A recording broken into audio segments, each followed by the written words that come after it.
Hey, ladies and gentlemen, good morning! Happy Monday! Ang sakit ng katawan ko, grabe!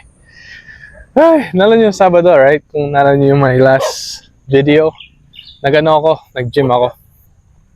That was, may mga muscles natin na we worked out that day. It was back and biceps.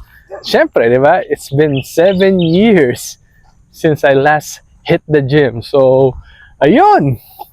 I can barely move my arms kahapon. I can barely lie down. Ang sakit ng likod ko. Ngayon, until now, sakit. Kaya, hindi ako makapag-jogging. As in, hindi ako makapag-jogging.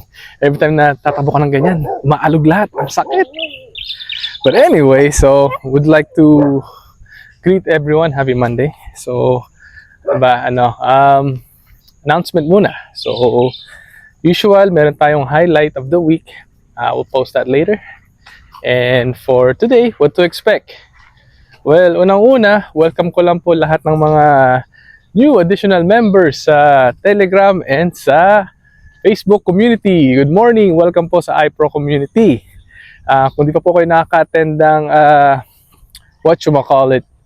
yung ano nga ulit yun? Medyo laging pa tayo ng konti.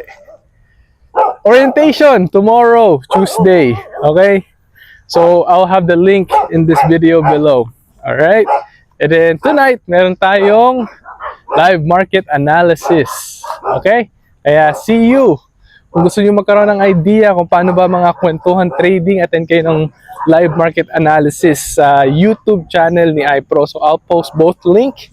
One link that leads to the orientation and the other link sa YouTube channel ni iPro where we do our live market analysis. Okay?